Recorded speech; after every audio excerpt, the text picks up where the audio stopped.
Welcome and thank you for listening to today's episode of the Auburn Daily Podcast. It's your host, Alex, aka Auburn Memes. Joining me today is writer for Auburn Daily, Andrew Stefaniak, and we are going to have a little chit chat today about the LSU game coming up for Auburn and talk about some of the fan narratives and really break down what fans should realistically, and I want to emphasize that word, realistically expect going into this game in Baton Rouge. There's been a whole bunch of narratives out there about this, what people are thinking and maybe borderline hoping might happen. And we're going to break some of that down. So, Andrew, let's jump right into it. What have been some things you've been seeing that fans are starting to think, see, or maybe talking themselves into, good or bad, with this matchup against LSU this weekend? Looking at some score predictions that we saw from the tweet that we're going to talk about, I was a little surprised. I was reading through it. I've seen a lot of Auburn fans having the, hey, we're going to hang with anybody. Every time I see a score predictions tweet, and a lot of fans are saying, hey, you know what? We're beating Georgia. We're beating A&M. We're beating everybody. It seems like this LSU game, the fans are kind of stepping back to they're leaning LSU in this game. And it's just, look at the history of this game. Look at the history of it. This is a tough place. It took Bo Nix against a not great LSU team a few years ago to finally snap the streak in Baton Rouge. It's a tough place to play. An atmosphere that's up there with some of the best in the SEC, some of the best in college football. So speaking of the fan narratives, I think a lot of fans are optimistic, but it doesn't seem like people think that Auburn's going to go in and pull off this upset. Right. I mean, you can't be stated enough that minus the heroic effort of Brian Harsin 2 years ago in Baton Rouge, that really, let's be honest, and that was some backyard Bo stuff and a horrendously in the hole LSU program that Brian Kelly's done a good job of pulling them out of fairly quickly. So I mean, you date back now, you go back to 1999 when Cole Kubelik ripped that cigar in the middle of the field famously. And then after that, it's just been, I hate to use this word here, but it's been cursed. It seems like every time Auburn is in it or it's close or anything, just something weird happens. You go back to 05, John Vaughn missing all those field goals. And then I don't even want to talk about this game. And I'm not going to say this was a cursed game, but just some of the worst performances of Auburn. 2015, when just Fournette went crazy on Auburn. Jeremy Johnson throws the ball behind his back. Just everything went wrong. And that just kind of seems to be that's what happens with these games, especially in this place. Do we have a reason to feel like it's going to look better today? Well, let's check out the spread. Well, it's about 11.5 right now. That's kind of where Vegas has been putting it. Maybe books got a little bit more. Some might have a little bit less. But for the most part, that seems to be where it's hanging. So Vegas thinks this is going to be a 10-plus point loss for Auburn. Now, jumping into this tweet, Zach Blackerby sent it out with a nice graphic of what do fans think the score prediction is going to be Saturday. And we got some stuff all over the place. So I want to kind of jump in here and see some of the more pessimistic people. And I want to start with the LSU wins here. I'm not going to say any names, but I'm seeing one right here to where a lot of people think it's coming out on the wire. I'm seeing a 30-35, 34-22. And then I'm in a hot Auburn section right now, 31-24. So what are you hearing right here, the common denominator of this? 31-20. It sounds like a lot of people think this is going to be a fairly high-scoring game. And I'm not going to say necessarily for LSU, but a lot of people think Auburn is going to be able to confidently get this game up into the 20s. And even those folks who think Auburn can win the game, most of these scores are somewhere in the mid to high 20 mark. Someone had a 42-13, which honestly, that was closer to my score prediction, 32-13 LSU. So let's get into that. Auburn scoring in the mid-20s, 24-27 range. Do you think that is reasonably possible or to be expected? You don't want to be that guy. I don't want to be that guy. I like to think of myself as a 24/7 sunshine pumper, but today's just not that day. Today's not that day, and I'm going to tell you why. Look last week at the LSU Missouri game, right? Look at that. They have a good running back over there in Missouri, the Schrader, right behind Ray Davis of Kentucky in the SEC when it comes to yards on the ground. Missouri ran the ball 21 times for $116, 5.5 a carry. But you know what that tells me when I look at this? If you're running it that well and you only throw it 21 times, why is that? Because to keep up with LSU, you have to throw the football. Cook had 47 passing attempts against the LSU Tigers last Saturday. Of course, Missouri falls short. LSU wins this one by 10 points. But I think establish the run all you want. Auburn's going to want to establish the run. You want your running backs going. You want to get the ball moving on the ground. But you're going to have to throw it to win this football game. I've talked about it. As good as I think Auburn's defense is, as good as this defense is, LSU is going to score points. You might hold them to not the normal offensive production we see from LSU this year, 210 on the ground, 337 a game through the air. So 210 on the ground, 337 through the air for this LSU team per game. That is per game. This team's going to move the football. Auburn might hold them back from what we've seen them do so far this year on defense, but you're not going to stop them. You might be able to hold them back a little bit. So you're going to have to score points.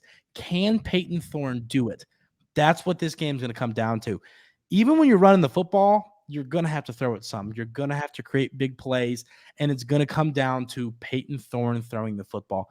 Something about it. Get into a sunshine pumpy take on this beautiful day we have here today. You could argue, I've heard this narrative a lot within the fan base of, hey, you had a week, 2 weeks to prepare for LSU. You don't generally have 2 weeks to prepare for a team unless it's a bowl game or your first game of the year. You had a couple weeks to prepare for LSU. Does that mean they found a game plan that could work to use Peyton Thorne's arm and to use this running back room? It's going to be interesting, but you're going to have to score to win this game. Can Auburn do that? I lean toward no, but I'm hoping they can. So a take on that, and you said a very interesting point there about how they set up and the situation became that Missouri had to pass the ball to keep up with LSU. That was just what the situation came down to. They were rushing the ball effectively, but just the game got out from under them to where that was not going to keep them in the game. They had to air it out, and obviously going for 411 yards in the air is not too bad. So what does that story tell us right here? Well, you heard it before, and that's where I think a lot of this optimism is coming from, is LSU secondary, not so great. But let us not be reminded here, there's another secondary that's not super great right now either in the SEC West, and that was A&M's. So the problem there, away game, bad secondary, Auburn was not able to capitalize on that. Guys were getting open. That was a sole problem of Peyton Thorne was not getting the ball to them. So the issue that I see there is the opportunity is most definitely going to be there versus this secondary. You look at, I think, a comparable game to really look into here as well is going to be Arkansas, because the defense had gotten torched. Where you play, Missouri's offense is not bad. Ole Miss's offense is very high power too.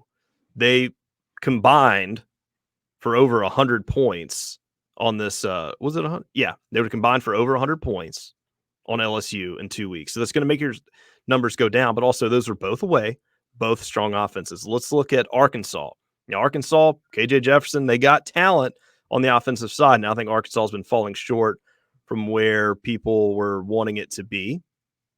But if you just look at this game specifically, a similar story here where Arkansas had to pass for more than they rushed. It was a little bit more balanced. It was 289 in the air, and it was 137 on the ground, and the average there was 3.7. So they kept Arkansas a little bit more grounded, literally on the ground, but it was a high-scoring game. And the thing here, too, is that Arkansas's most points were in the fourth quarter, and it seems to be, once again, you got to air the ball out. That seems to be where LSU is vulnerable. So I don't have the play-by-play in front of me right now, but it seems that when teams are starting to kind of play the ground game versus LSU, it ends up having to go to the air, which is where they are the most vulnerable thus far.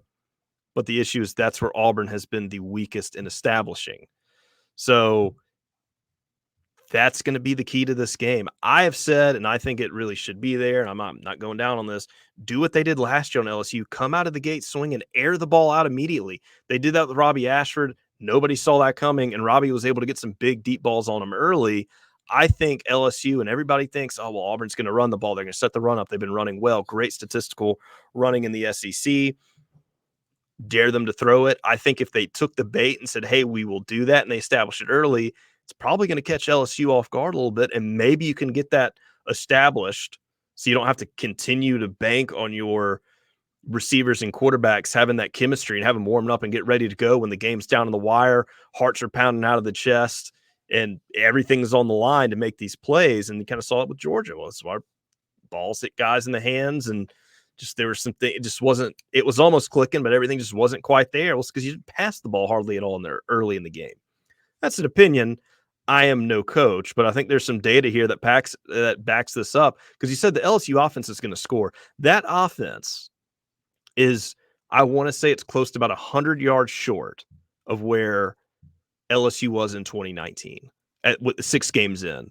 So this offense is right up there with some of the best that not only LSU's ever seen, but the conference. They're doing crazy numbers. And I think the crazier part of that is Daniels isn't even really in the Heisman race, in the sense of, hey, he should be in the Heisman race. But like, if you look at the official Heisman predictors and trackers, he's not there.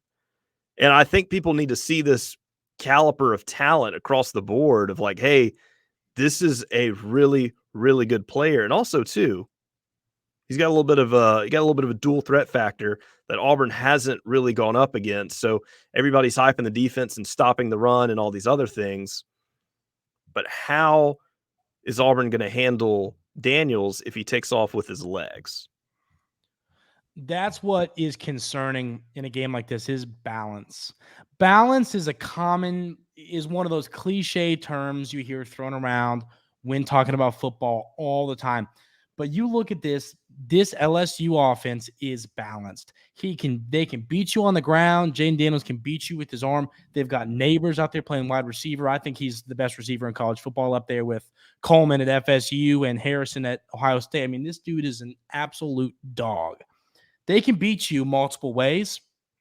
You have to find a way, I think, to shut down one of those things and kind of key in. And so it's like, I look at this, I think that this team is better suited for stopping the passing attack than they are the rushing attack, just based on how talented the secondary is. I know some guys are banged up. It'll be interesting to see who all's out there, who's not out there.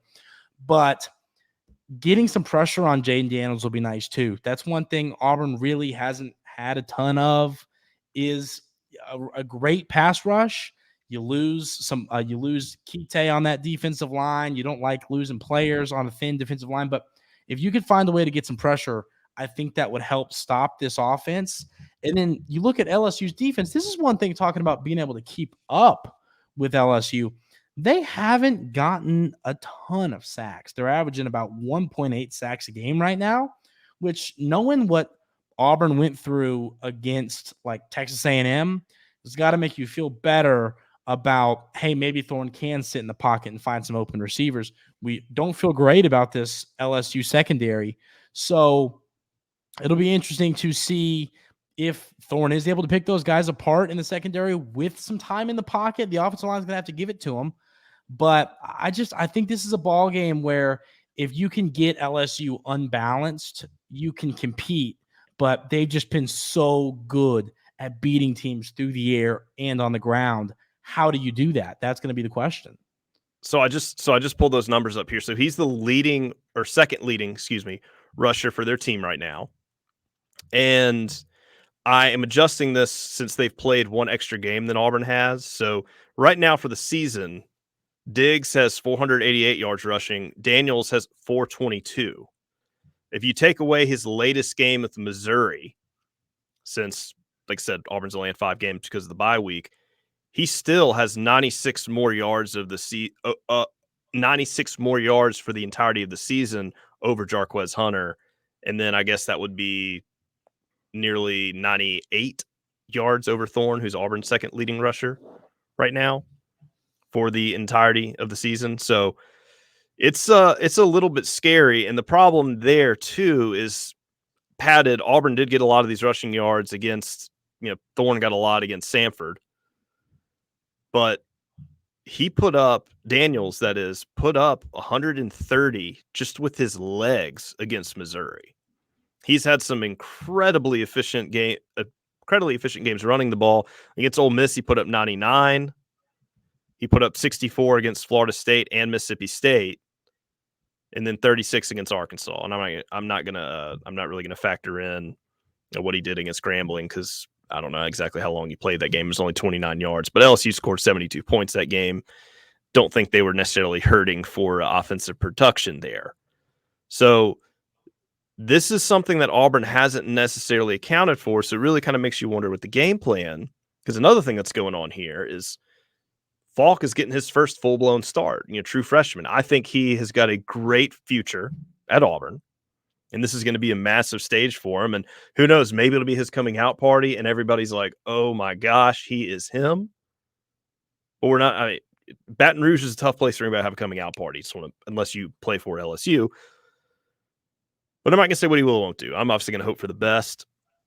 But they've got to get in they got to find a way to get a pass rush. And that's something the team has struggled with. It hasn't been horrific, but Carson Beck was hitting Bowers because he had all day to throw in a lot of those plays. Now, obviously Georgia's offensive line is elite. Can't take that away from them. But I don't think going in, and I'm starting to hear the pessimism in my voice as I'm trying to spin it any way that I can to try to not just sound like I'm absolutely just raining down gloom on everybody. I don't risk OC away, and I think even Free said it in the freaking press conference. So if you're mad at me for saying it, get mad at him because he said it first. I don't know what you can realistically do to stop Daniels, and that's where I think people are on this narrative of, oh, our defense is good. Our defense is good. Yes, I think Auburn's defense is good. I think Auburn's defense is better than expected. I think compared to the offense, it's looking even better. And I've said this numerous times. I'm going to say it again. 3 of the 4 Auburn touchdowns that they've had against Power 5 schools came because the defense gave them a short field on a turnover. And the other touchdown came because the defense freaking scored it. So every single offensive touchdown they have gotten in a Power 5 game is because the defense either did it or set them up in a position to do it. Going into LSU thinking that, hey, the defense is going to get us some turnovers in short field, that is not a statistically high probability thing of happening. So Daniels, how is there any way that I can't even say, is there any way that Auburn can stop him? It's one of those games where I don't think stop, is the word. And I think that's kind of this common theme is like, you're not going to stop them. You're not going to stop him. You have to kind of stop him comparative to what we've seen. We can look at he can put up numbers in this game that are big time numbers, right? And then you can look and say, wow, Auburn was in that game till the end, or maybe somehow Auburn won that game. Daniels still put up big numbers. I think that, there isn't such a thing as stopping Jayden Daniels. He's just too talented. He's too good at what he does. You have to stop him from doing what he's done against Missouri and what he's done against some other teams. Look at, like I said, the Arkansas game, 320 and 4 touchdowns. He moves the ball on the ground. He does it against everybody. That is how you can compete, is if you just slow them down. You're not going to stop them. I think people have that interpretation wrong of like, we've got to completely shut them down to where the numbers are just horrendous. I don't think you're going to see that. I think that you need to see this Auburn defense slow him while the offense holds their own. What elements of the game are you saying will slow him down? I mean, that's a good point. It's kind of this bend don't break. Where do they stop him? Do they stop him in the air? Do they stop him running the ball? Are we talking big sack plays, interceptions? Where do you think the key to stopping Daniels is? If I was a coach, if I was Coach Roberts trying to make a game plan for this, I'm a believer that his legs scare me more than his arms. He's proven he's accurate. There's no doubt to that. He's made some great throws this year.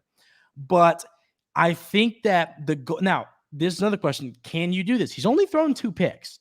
So 19 touchdowns. Yes. So he is throwing the football well. I'm just telling you, eyeball test from watching him. And if you disagree on this, let me know. But I think that if you, with the talented secondary Auburn has, I would try to stop him, get pressure on him, and not let him leave the pocket. If you can do that, force him to throw the ball downfield, hope your secondary, hope your corners and safeties win. If they don't win, you tip your cap. But here's the deal. When you have a guy like Daniels who is elite on the ground and throwing the football, you got to pick your poison. You got to pick something to try and slow him in some way. The way I would do it is try and let because your options are, we're gonna try and shut down the pass and let them run. I think that you're more talented, frankly, in the secondary than you are up front, to where the goal for me would be to kind of stop this team, stop LSU from forcing the ball downfield, make them try and run, stop them from trying to run the football, make them throw the ball. If you can do that, you rely on this front seven to maybe put together a good game. Keldrick Falk in there, like you said. Then this secondary has an opportunity to have a game where they really break out and say, we shut down one of the best offenses of college football. That's the way I would go about it, just because I think your secondary, I know your secondary is much more talented than your front seven is. That's the way I'd go about it. But you're right. At the end of the day, I don't think there is a good way to go about it, because I don't think you can stop this offense. So what's crazy here? So Auburn's leading receiver all time, Ronnie Daniels, in 1999, 1,068 yards over the whole season. Currently, as it stands, we're into 6 games. Neighbors has 771. So he is maybe a game or two away. I mean, easily, if it hopefully doesn't happen this weekend, but if he has a good game this weekend, thus far, which would be 7th game into the season, he would be in Auburn's top 10 single season receiving yards records of all time. That's insane. In seven games, he could literally crack Auburn's top 10 single season, which the benchmark to get there is more than 840 yards, 771. He could very realistically get that this weekend. Now, if he doesn't, that's great because the secondary took him out of it, but that's a big play, explosive guy. So just trying to put in perspective of how electric that this offense is, because I don't think people have been talking about it. If anybody watched the LSU Mississippi State game, they were absolutely carving Mississippi State. Now, before anybody jumps my case on this, I'm not saying Auburn and Mississippi State's defense or anything about their teams are on the same level. I'm just saying that this team, they got the potential to do it, and they've been doing it all season long. So I agree. I think you got to lean on the strength there. I think you nailed that on the head. Auburn secondary most definitely has been a strength of the team, and that's what I think you've got to do to just best on best. Can you beat us here? Now, do I think their best may be better than Auburn's? Unfortunately so. That's not taking anything away from Auburn. This very easily could be the best offense they face all season and might be one that goes down in SEC history if they continue at the pace that they're going. So it's just what you got to do. You got to line up the guys and just say, hey, y'all there? Saw Keontae Scott send some cryptic tweets saying he's coming back soon. So the sooner the better he's back. I think that's the best case scenario for him. But really what I think it would take for any semblance of hope of this game is it's going to have to be turnovers rather than be interceptions or fumbles and not giving LSU any. That's kind of been the key to the formula for Auburn all season, is getting those turnovers. Whichever way you can get them, take them and get the short fields and capitalize. Offensively, the run is there. It's the only problem will be, will they sell out to stop everything about the run? And then if Peyton Thorne keeps playing like a deer in headlights, like he played at A&M, like he played at Cal, because we got to remember, this is a night game in Baton Rouge. He has not played great on the road. He's looked like a completely different quarterback on the road, and he's going into the toughest road environment he may potentially, you could argue, he may face his entire collegiate career. I mean, Baton Rouge, ain't no secret, that's not an easy place to play. And that's kind of going back to the theme here of what fans should realistically expect. And I know people were like, oh, he kind of turned the page against Georgia and the lack of numbers weren't his fault. Yes, that was home Peyton Thorne. What is away Peyton Thorne going to look like? And he has not shown anything to give anybody to believe that this would be any different than what we've seen thus far. We hope he does, But I think people thinking that, oh, LSU's defense is bad, the light switch is going to come on for them. Because here's the thing about it. If an offense and a defense go against each other and the defense does nothing and the offense does nothing, you don't win the game. Because the defense can stand there and do nothing, but the offense still scores 0 points. Guess what? They got to do something. So that doesn't match up well for Auburn, because really, does LSU's defense have to do anything grand, or can they just kind of sit there and coast by and count on Auburn to shoot themselves in the foot for one reason or another? Hadn't shown. I mean, Auburn's defense has been good. Don't get me wrong, but have they been world beater good? Are they going to do what they did to a very high powered offense like LSU in 2019? Well, you don't have Derek Brown out there. You don't have Davidson. I mean, shoot, LSU had to hold him as much as they could to keep him from running all over him. I mean, they had to manhandle Derek Brown to just keep themselves in that game. That's kind of where I'm at. I hate to be I don't know. Am I being unfair trying to tell people to tamper the expectations on that matchup? Is that a bad take? I don't think you're being unfair, but I want to do an experiment. Okay, let's go. That's what we do. I'm going to convince you why there's no shot in holy hell Auburn wins this football game. And then you convince me why Auburn's going to win this game. You cool with that, or do you want to switch roles? I like that. That's a really good exercise. I think that'll be really good. It'd probably be good for I think like a therapist would recommend me to do that for how I think how anti-Boog I've been all season. There you go. So because I think that we are both not optimistic about this game, but I am really now listen. We all root for Auburn. We are all, you know what I mean? We are rooted, but at the end of the day, I got to be genuine in my thoughts on this team. I think a lot of fans are just a little bit blindsided by the excitement around this program, which, listen, people should be excited. The future is going to be awesome soon. I mean, it's so soon, but this year, I'm not a believer in this. Defense is great. Awesome. This defense is really good. Eugene Asante is awesome. But this offense is, I wish there was a bleep button, awful. But, I mean, is just incredibly awful. Jarquez Hunter, frankly, hasn't proven not proven's the wrong word. He's been fine.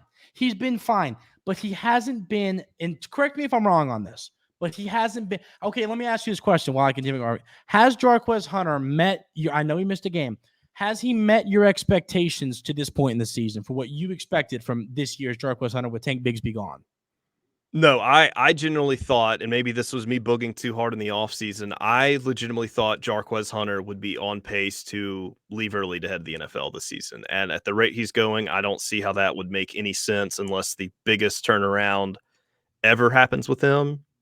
So yeah, and people can look at advanced stats and averages and defend it, but I mean, his longest run is 19 yards. There have been times he's been snuffed up, and I can't really think of a play that has just been clutch where it's gone to his hands and it's like, oh, thank goodness he had that ball. No one else was going to make that play. It's just been, he's been feeding it. He's needing to do what he's needed to do. And he hadn't been bad, but I don't think he's been world beating either. I think it's just been I think he has just been a product of the fact that Auburn is just leaning very, very heavy into the run. It's as they should. They've got an incredibly deep and talented running back room. I think everybody in that room is exceeding expectations, minus Jarquez. And that's not taking anything away from him particularly, just because his were so high. But it hasn't been what I was hoping out of it for him. And like I said, maybe that's balanced, because what I was hoping out of Jarquez is maybe shifted to what Cobb, Batty especially, and then Damari before he got hurt were doing. Yeah, so we share the same opinion then on Jarquez. So back to what I was getting at here with this, once again, I'll say why they're going to lose. You say what you convince me they're going to win. Now, once again, I do want to preface this. I'm not drinking Haterade. This is an experiment. So people that are y'all listening, remember that it's an experiment. I'm being a big time hater right now. There's a point to it, but so to really finish my side of this argument, I think the defense. That's my one positive to the argument I'll make. I think the defense is going to have a good day, and when I say good day, I think you're going to look at the numbers and go, ugh. but I think that it'll be a good day comparative to what some other teams have done against this LSU offense. On the offensive side of the football, I think unless, like you said, unless LSU turns the ball over 2 or 3 times and that sets up Auburn inside LSU territory 2 or 3 times, I think this team will move the football a little bit. Will they punch it in? You can't be kicking field goals in this game. You need to be, if you're on LSU side of the 50, you got to score touchdowns. I'm just not a believer. I'm not a believer in Peyton Thorne. I'm gonna be brutally honest with you. I am quickly becoming anti-Peyton Thorne. I think the coaching staff, Coach Freeze kind of said it his whole, we haven't set him up to succeed. I don't believe in any of that, frankly. I think Coach Freeze is, which I appreciate that. I think he's going to bat for his quarterback, which is awesome to see. But I've watched Peyton Thorne, and I know he's had some drops. He doesn't have the best receiver core. You can't put all of this on him. But at the end of the day, players make plays. You play with the cards you're dealt. And Peyton Thorne just frankly hasn't impressed me. And I don't think he's going to impress us on Saturday. I think Auburn fans are holding out hope. Like you said, this is the day. This LSU defense isn't great. This is the day Peyton Thorne is going to have this coming out party and be awesome. I don't see it happening. I think it's another day where he's meh, he's fine, whatever. Some receivers don't help him. And I think that Auburn's defense holds their own, but they lose this game. And frankly, I think LSU might cover the line here. So cover the spread here. So that's me being a hater. That I'm the Peyton Thorne stuff is genuine. That's not. I really am anti Peyton Thorne. If people, and if you disagree with that, let me know. I mean, I'm cool with that's the point of this. But that's my reason. I want to be wrong. There is nothing more on this planet I would like to be wrong on what I just said.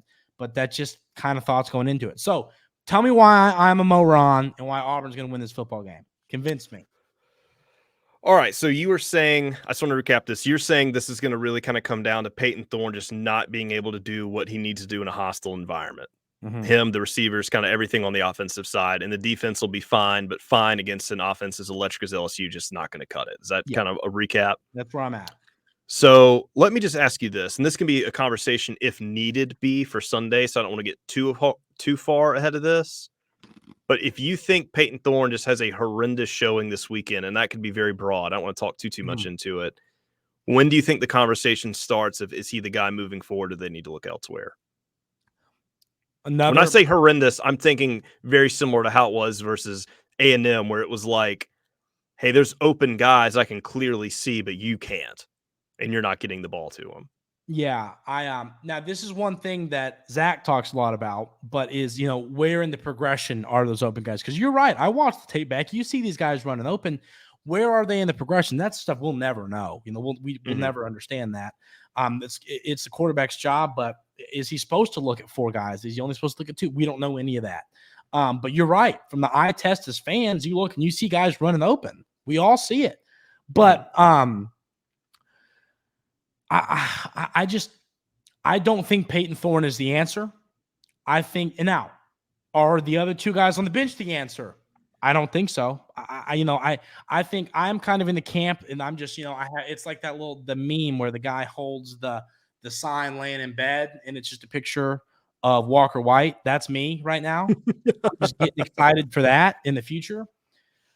So it could be a 2012 situation where you play them all, and it's just bad, worse, and worser kind of deal where maybe nobody is ready to be that guy. And that may be it. And I guess I'm just wondering where, and like I said, we can have this conversation if it needs to come. Is there a point to where, okay, the floor and the ceiling are just so close together, we're going to have to just try somebody else. Maybe it's better, maybe it's not, but we can't continue with this. And we'll see how it looks. Because, you look at it, you got the angel and devil on your shoulder. One side, you're looking at it and say, this is probably one of the worst defenses you're going to face in the SEC all year.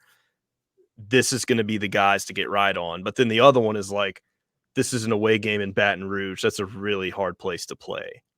And it depends on who you want to listen to there. I'm not going to say I've got the answer to that. I think we'll discuss that more need be. But to get back on track with me convincing you why Auburn will win this game. So going back to Zach's original tweet here, I want to base some of this on is there was a lot of people that really think this is going to be a high scoring game. That was a pretty common trend through what people were saying here. Oh, Auburn 30, Auburn 40, Auburn high 20s, whatever. If Auburn is going to win this game against LSU, they're going to have to keep it a low-scoring game. You're going to have to count on the fact that, because if you keep it a low-scoring game, that means you're doing something to stop Daniels. Whether you're doing it or he's doing it, he's having an off night.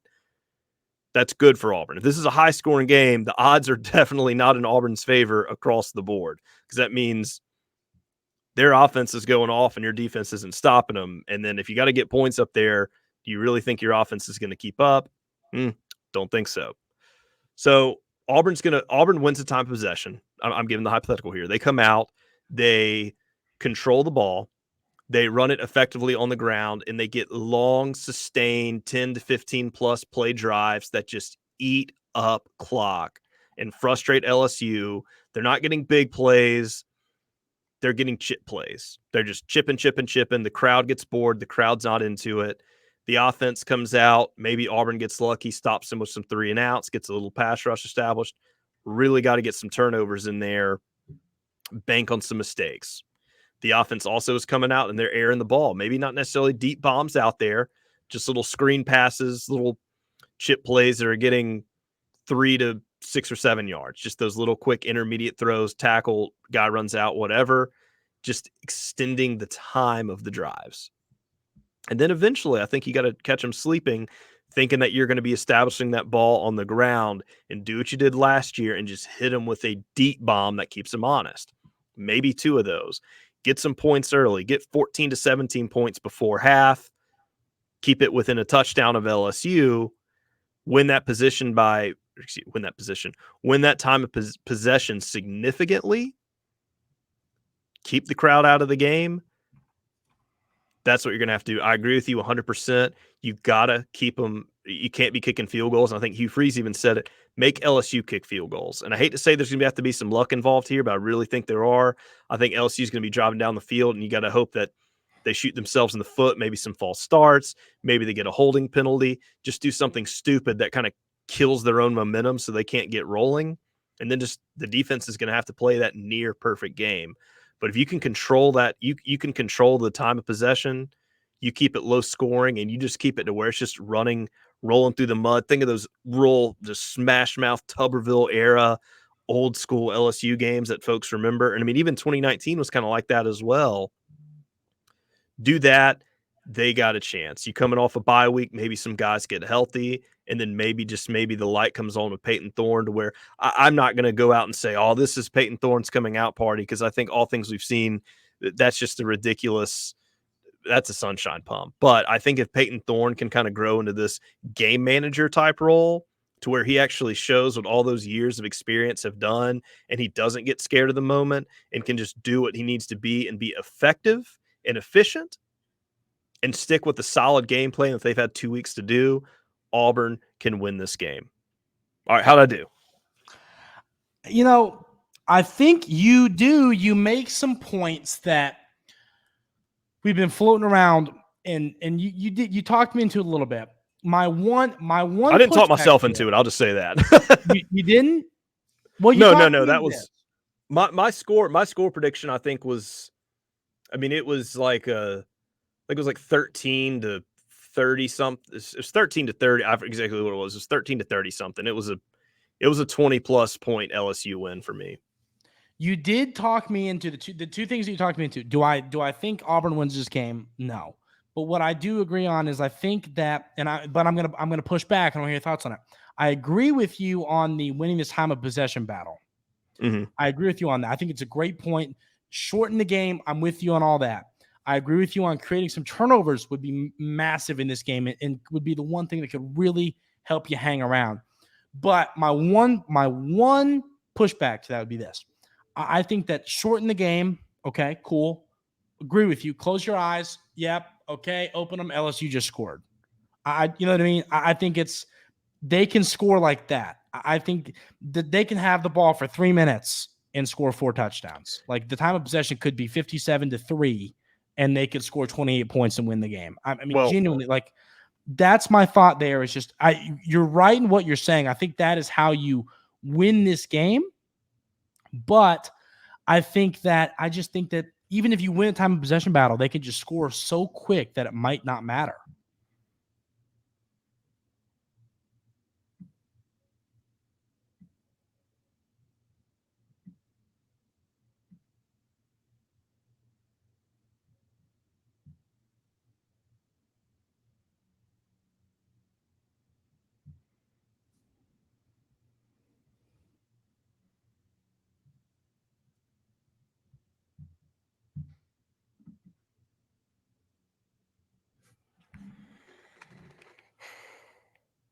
You there? Oh, I hear you. What just happened?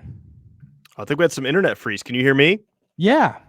Oh, we're back. Technical problems. The video is not refreshing for me. Is it still recording on your end? Yeah, it's recording. I'm moving, but you're frozen. Okay. Well, if my audio is going through, we're just gonna see. We're gonna see how much we can get here.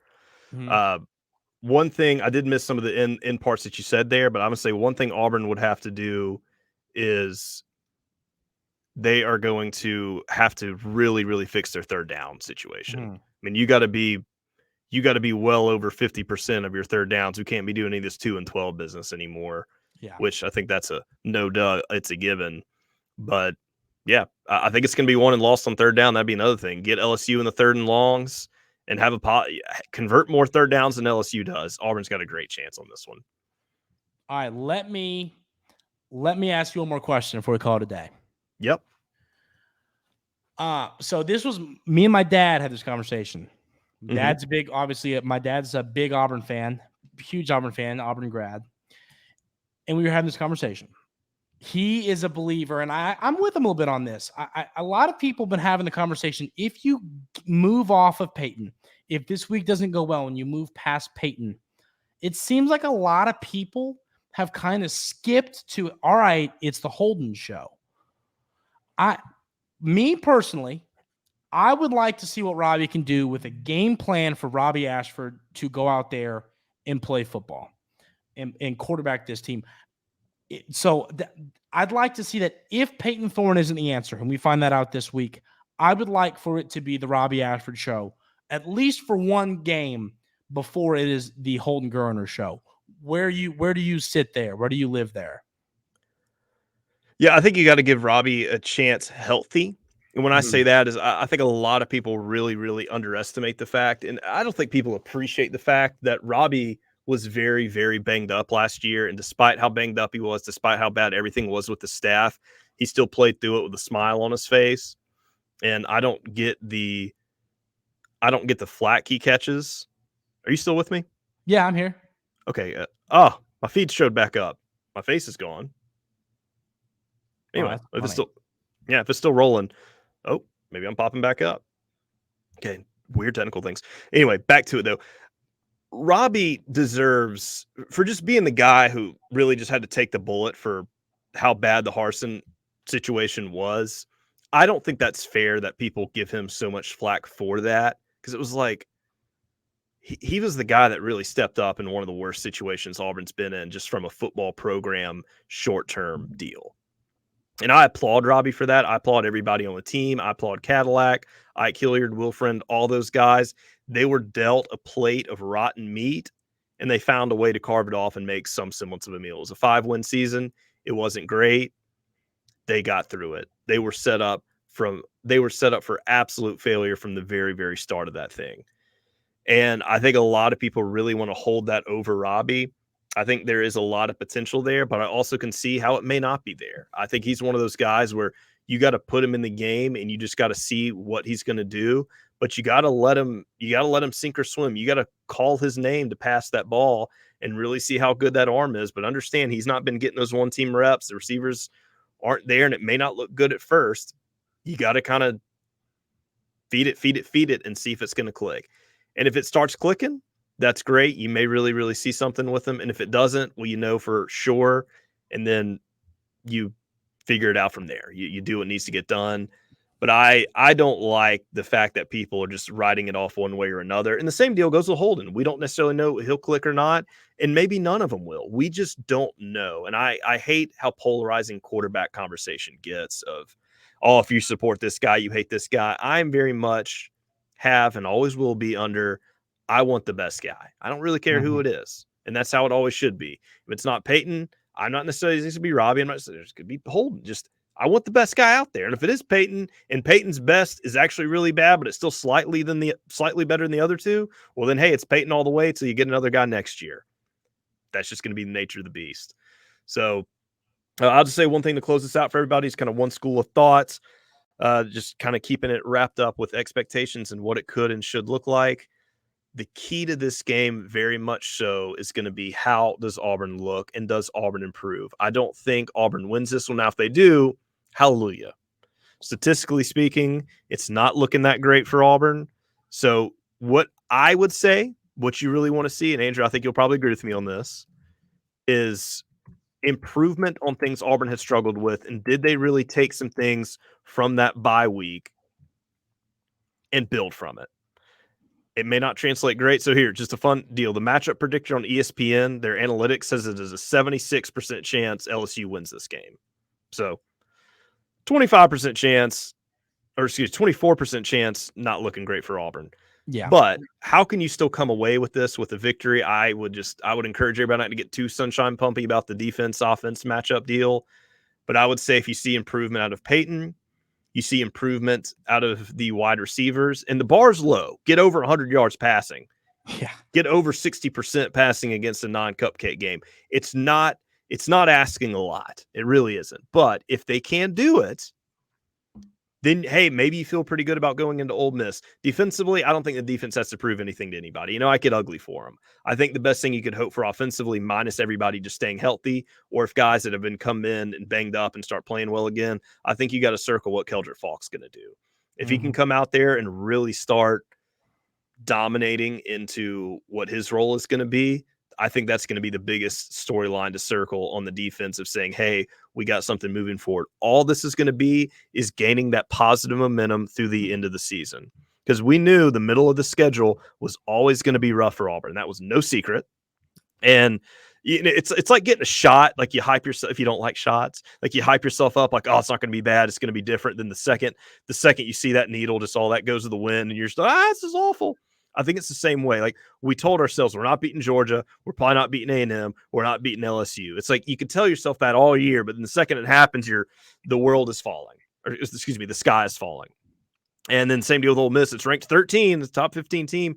There could be 4 in a row that you win. But if you can get through that with positive momentum, with improvement stacking week over week, regardless of win or loss, then you have some momentum. You can roll into Mississippi State, Vanderbilt, and Arkansas, take care of business. You gotta get right game with New Mexico State, and then who knows? Do you got enough there to play a scrappy game with Alabama and maybe end the season with a bang? And that's also not to go to say that Auburn couldn't get right enough to this game to catch Ole Miss at home sleeping. We don't necessarily know, but that is, I think, the biggest takeaway of what folks should hope to expect. And don't see it as a win-loss, but see it as an improvement on struggles. My last statement I want to make, and it's pretty much coming off of what you just said. In essence, it's kind of the same thing, but I want to hit home my thought on it, is that I'm not a believer in moral victories. You and I talked about that before we started recording, and we agree on that. I'm not here to talk about moral victories. I can leave this football game happy. You weren't supposed to win these 4. A&M, Georgia, LSU, and Ole Miss. You were not supposed to win those games. Now, did people hope they might steal one? Yes. If that doesn't happen, whatever. What I want to see on Saturday is simple as I want to see Peyton throw the football well. Yep. If you lose, I don't care if you lose by 70 points. That's the thing for me, because it isn't a moral victory. I don't care if you lose 70-0. Well, if he throws the football, you probably won't score 0 points. But right. Point is, I want to see him look good throwing the football, make good decisions. He's had receivers open. That one where Jay Fair was open, I think it was against A&M, or he was open and Peyton missed him. That completely that one I want that one back. Yeah. The point is, and that could have been the difference of that game too. Yeah. If you make some good throws, if Peyton Thorne makes some good throws, receivers are open, he finds them, he makes some good throws where we leave this game going, maybe this guy can do it, then I will leave this game happy. That is all I want to see in this game. And it's not a moral victory, but I could leave that game knowing, okay, maybe this guy can do it in the games that we can potentially win against Vandy and Mississippi State, and then Arkansas and New Mexico, of course. And then you do that, like you said, Here comes Alabama in a game that's always weird. Can you steal an Iron Bowl? That's what I want to see on Saturday, and I'll leave this game somewhat happy. Yeah, and I think that is the perfect synopsis there. And I think the difference between improvement and moral victories are two separate things. I think we've already kind of said what improvements look like, getting better, fixing the struggles. And here's what we'll use LSU as an example here. Here's what a moral victory is, and why moral victories don't really compound anything. In 2012, Auburn, one of the worst teams and performances of Auburn football in modern history, Auburn in modern football history. LSU was coming off of a national championship appearance. They played them in the fourth game of the season in 2012, and they kept that game to 12-10. Okay, that was a week after you just had to go to overtime to beat Louisiana Monroe, to put things in perspective for those that try to forget 2012. People, and I remember I was a student at the time, I was at that game, you kind of pricked your eyes up and said, huh, all right, maybe, I mean, shoot, that was that was a number 2 ranked LSU team, and we kept that within 2 points. Well, you go and lose to Arkansas 24-7, Ole Miss 41-20, and it just gets bloodier and bloodier as the rest of the schedule goes down. So yes, that was a moral victory. You felt good about something, but you really had nothing that actually built upon that you were going to be any better than what you ended up being. So just want to kind of clarify the difference between that for the listeners to know, hey, what you want to look for. And you could have a 3-point game that actually makes you feel good because it was close, but not see any of the intangible change. Or you could, as you said, you could be blown out by 70 points and see things that needed to get better actually get better and build upon to say, okay, we might actually have something going forward. And the score does not always dictate that. There's just a little bit deeper. You got to look into that. And guess what? That's what we're going to talk about Sunday when we come back. That will be the next episode of the Auburn Daily Podcast, which will also be on YouTube then as well. We will jump back in and recap how that game turned out with LSU and see just exactly what points of this episode that we get to reference for what we were right and or wrong about. Want to thank Andrew for jumping on. Make sure to check him out on Twitter at Andrew Stefaniak, and of course, check out his work at auburndaily.com. As you can find me on Twitter at Auburn Memes. If you got anything on this episode that you agreed with, disagreed with, want to get the conversation going, shoot Andrew and I a DM. Bring it up with us. Let us know if you agreed or disagreed. And of course, if you have any questions that you want us to bring up on the episode, shoot us a DM there and we will talk about them. Make sure to review the podcast. Give us 5 stars. Tell us what you liked. And then if you haven't already, subscribe to the YouTube channel. That is going to wrap us all up for today. We want to thank you guys for listening.